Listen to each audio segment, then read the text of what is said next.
Imagine que o tempo não seja uma linha reta, aquela ilusão newtoniana que nos ensinaram a ver como um fluxo uniforme e previsível, mas um emaranhado caótico de fios invisíveis, cada um vibrando em uma frequência única, alguns esticados até quase arrebentar, outros frouxos como memórias que escorregam entre os dedos.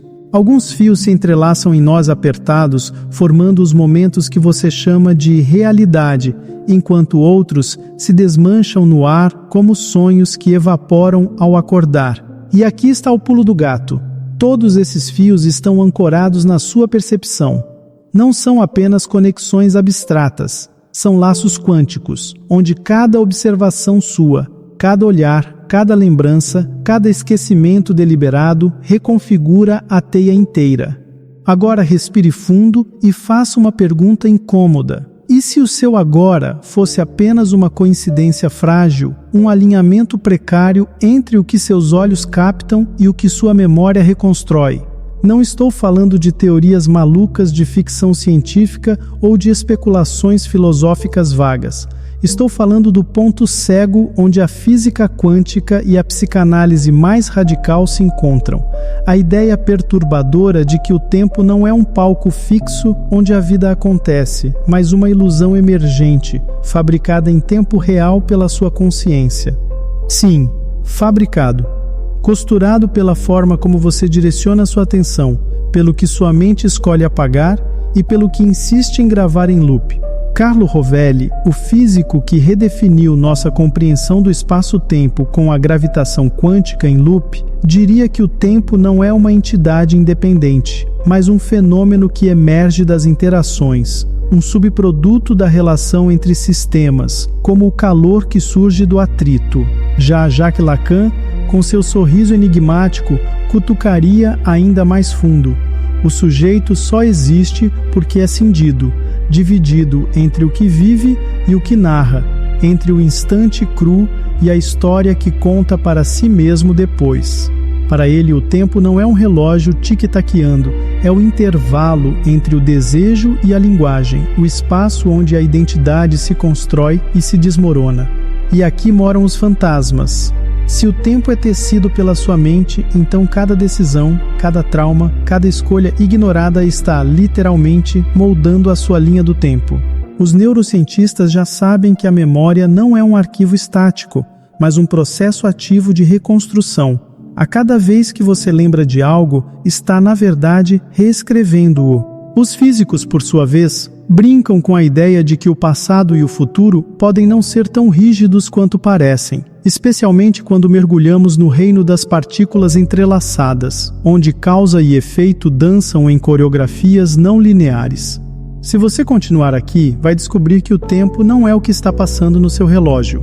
Ele é o que está fervilhando na sua mente neste exato segundo. Um fenômeno subjetivo, quase alucinatório, onde a fronteira entre o que foi e o que poderia ter sido é mais fina do que você ousa imaginar.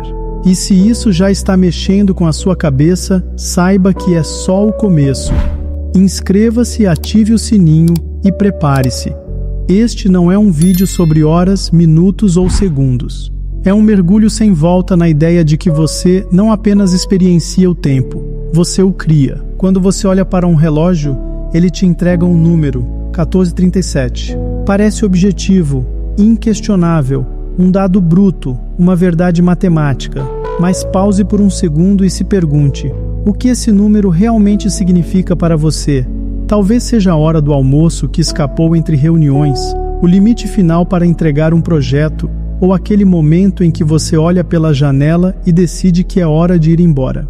Agora, transporte-se para outro corpo, outra latitude, outra história. Para alguém em Tóquio, 14:37 pode ser o instante em que um trem parte sem volta. Para um estranho em Buenos Aires, o segundo exato em que um beijo roubado reescreveu um destino. O mesmo conjunto de dígitos, a mesma posição dos ponteiros e, no entanto, um tempo radicalmente distinto. Não é apenas uma questão de contexto, é uma prova de que o tempo não é um objeto, mas uma experiência relacional, um acordo tácito entre a marcação mecânica e a narrativa que cada um de nós constrói em torno dela. É nesse território ambíguo que física e psicanálise se entrelaçam de forma quase conspiratória, como se tivessem combinado, nas sombras, desmontar a ilusão de um tempo único e universal. Na física quântica, especialmente nas interpretações relacionais de Carlo Rovelli, não existe um agora absoluto, um presente que valha para todos. O que existe são tempos locais, tecidos nas interações entre sistemas. Cada observador, cada partícula, cada consciência carrega consigo uma linha temporal própria, sincronizada apenas com o que está ao seu redor. O agora de um elétron não é o agora de uma estrela, assim como o seu agora não é o meu. Não há um relógio mestre no universo. Há apenas incontáveis agoras, todos igualmente legítimos, mas nenhum com autoridade sobre os outros. O tempo, nesse sentido, não é uma grade rígida onde a realidade se encaixa, é uma rede de perspectivas, onde cada nó redefine o que significa presente. Na psicanálise, essa fragmentação se torna ainda mais visceral, já que Lacan não cansava de repetir: o sujeito não é uma unidade coerente, mas um quebra-cabeça de faltas, um ser definido menos pelo que tem e mais pelo que perdeu, pelo que deseja e pelo que nunca terá. E é justamente essa falta constitutiva que nos joga no tempo de maneira não linear. O sujeito lacaniano não passa pelo tempo, ele é atravessado por ele, de forma descontínua, como se cada experiência significativa abrisse uma brecha onde passado, presente e futuro se misturam. Um trauma, por exemplo, desafia qualquer cronologia objetiva. Para a física, o evento ocorreu em uma coordenada precisa no espaço, tempo, registrada, arquivada, irrepetível. Mas para quem o viveu, ele pode acontecer de novo, e de novo, e de novo, sempre no mesmo ponto lógico da memória, como um loop que resiste a qualquer calendário. A ciência chama isso de memória traumática, a psicanálise de real. E o mais perturbador? Essa não é apenas uma discussão abstrata. Ela reorganiza o modo como nos vemos no mundo. Pense nos amores que nunca terminaram dentro de você, nos medos que recusam envelhecer, nas palavras que ficaram presas na garganta e ecoam como fantasmas. Esses fragmentos não estão confinados ao passado. Eles coexistem com o seu presente, agindo como forças gravitacionais invisíveis. Cada escolha que você faz, cada gesto que repete, cada silêncio que mantém, é, em parte, uma resposta a esses tempos paralelos que habitam sua mente. Um relógio pode marcar 14h37, mas a sua psique pode estar vivendo 3h22 da madrugada de uma noite há 10 anos atrás, ou 1999, ou um futuro que ainda não chegou. Que o tempo, afinal, não é apenas o que passa, é o que persiste. E é essa persistência, essa capacidade de certos instantes se recusarem a ser arquivados que molda quem você é aqui e agora. Agora, feche os olhos por um instante e deixe essa ideia infiltrar-se. Se o tempo não é uma linha reta, mas uma teia de relações, ele não está apenas passando por você como um rio indiferente. Ele está sendo criado em tempo real, no exato momento em que você direciona sua atenção. Uma conversa que parece trivial, um olhar trocado no metrô, o cheiro de chuva que de repente traz de volta uma infância esquecida. Cada um desses fragmentos não é apenas um ponto no tempo, mas um ato de cocriação, onde você e o mundo, ou você e o outro, tecem juntos uma nova camada de realidade. A física quântica descreve isso como a relação entre sistemas observadores, onde o tempo emerge da interação, não da objetividade. A psicanálise, por sua vez, fala da relação entre você e o outro. Esse outro, que pode ser uma pessoa, uma memória traumática, um símbolo cultural ou até mesmo a linguagem que você usa para se definir. Em ambos os casos, o tempo deixa de ser um palco e torna-se um processo ativo, uma dança onde cada passo redefine o ritmo. E é aqui que a coisa se torna desconfortável, quase insuportável. Você não é o dono absoluto do seu tempo. Ele é moldado não apenas pelo que você escolhe focar, mas por tudo aquilo que te atravessa sem pedir permissão. a lembrança que irrompe sem aviso, o sonho que desestabiliza, a palavra que, dita por alguém, desarma suas certezas em segundos. Carlo Rovelli, em sua obra A Ordem do Tempo, desmonta a ilusão de um tempo uniforme.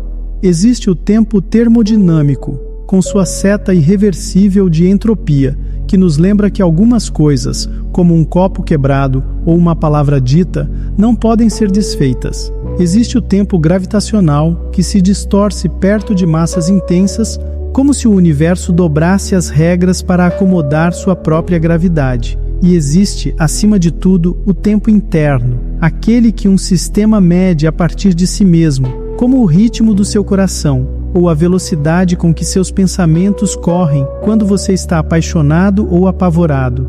Em paralelo, a psicanálise nos fala de tempos invisíveis. O tempo lógico, que não segue os ponteiros, mas a cadeia de significados que você constrói. O tempo da elaboração psíquica, onde uma dor pode levar anos para ser digerida, ou nunca ser. E mais assustador, o tempo do desejo, que pode permanecer latente por décadas, silencioso como uma bomba relógio, até explodir em um único segundo. Um encontro, uma decisão, um luto que finalmente se rompe. Agora tente juntar essas peças soltas. Não existe o tempo, existem tempos, plural, sobrepostos, conflitantes, e a maior parte deles não cabe no mostrador do seu relógio. Eles escapam pelas frestas, habitam os interstícios entre o que você vive e o que você lembra, entre o que você quer e o que o mundo exige de você. Isso não é poesia, é física.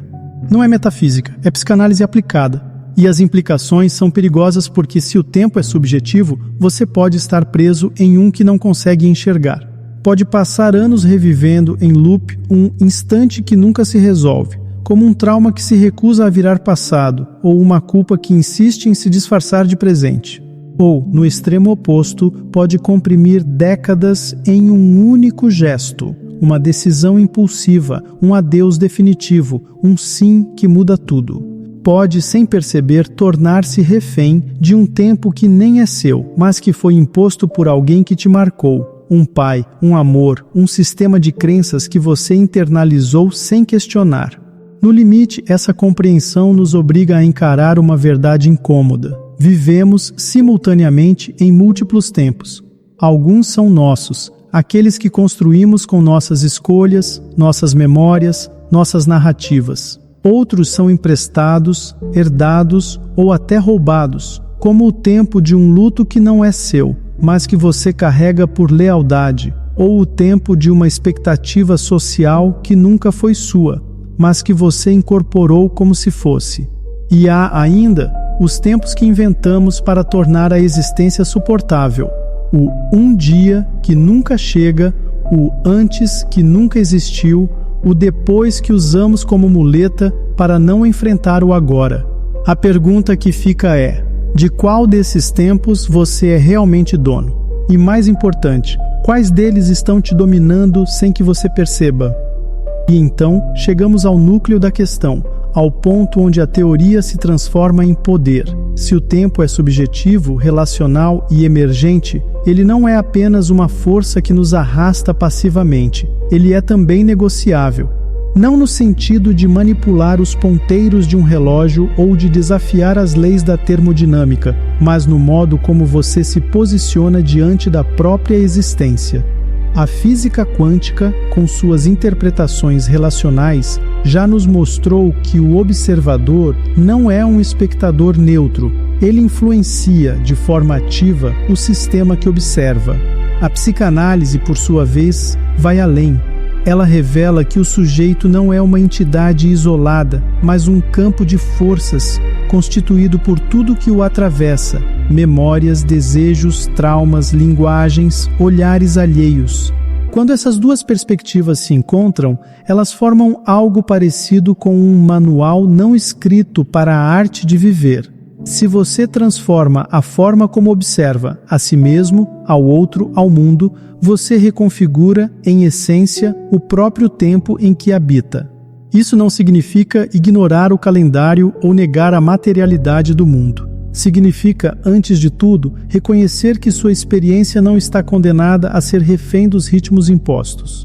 Você pode, por exemplo, dilatar um instante até que ele se torne um universo, como faz um músico quando se perde em um acorde, ou um amante quando detém o tempo em um toque.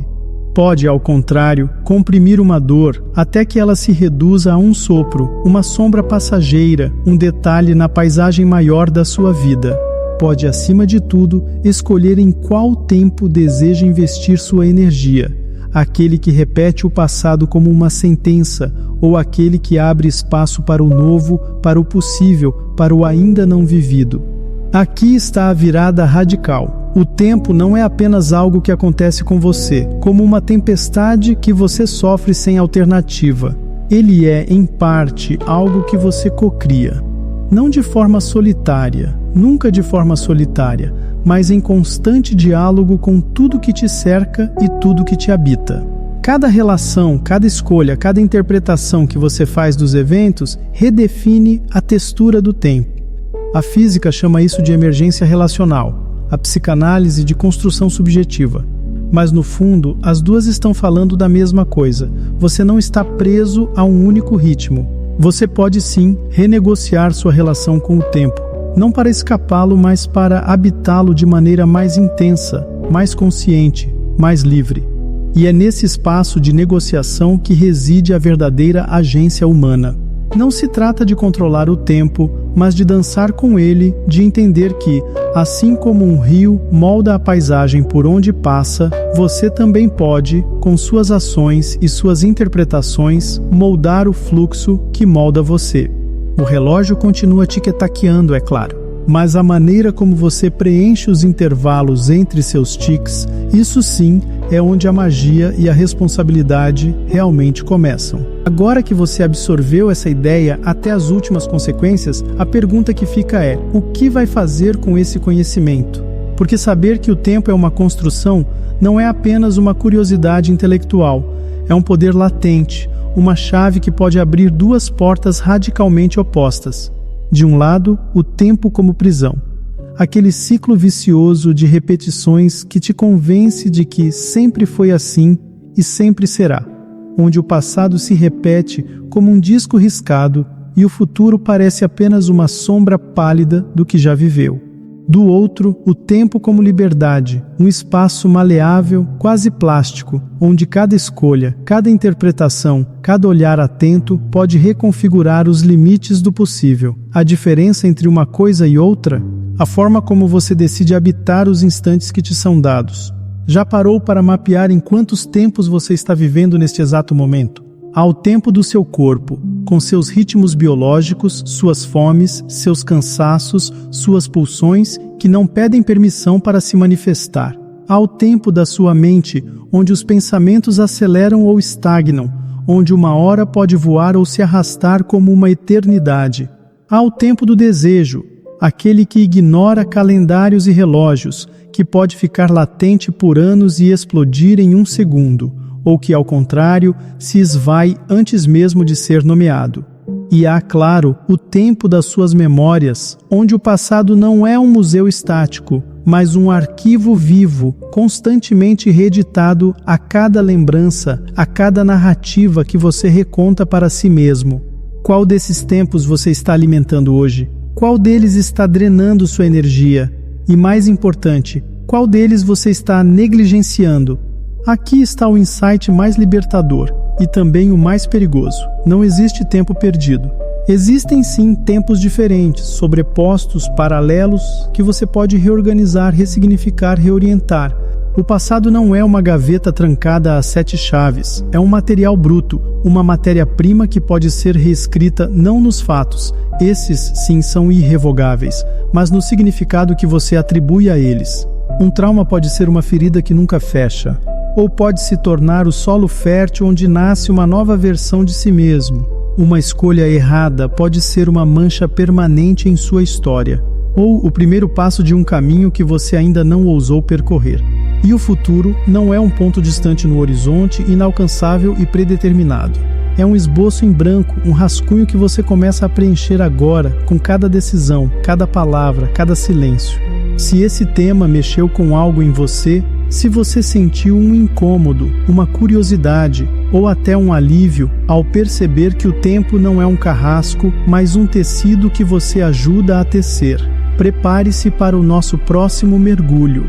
Vamos transcender a superficialidade do tema e aprofundar a sinergia entre a física quântica, com suas múltiplas dimensões, e a psicanálise, com seu poder de desvendar o inconsciente. Juntos, exploraremos como essas disciplinas podem não apenas explicar a natureza elusiva do tempo, mas, de forma pragmática, transformá-lo em uma ferramenta estratégica para o seu crescimento e como construir um futuro que não seja apenas uma extensão mecânica do passado. Inscreva-se, deixe seu comentário, porque este não é um diálogo que termina aqui. E, acima de tudo, observe. Observe os seus ritmos, as suas pausas, as suas acelerações, porque enquanto você ouve estas palavras, enquanto reflete sobre elas, algo já mudou. O seu tempo não é mais o mesmo. A questão é, você vai deixá-lo te arrastar ou vai aprendê-lo a dançar?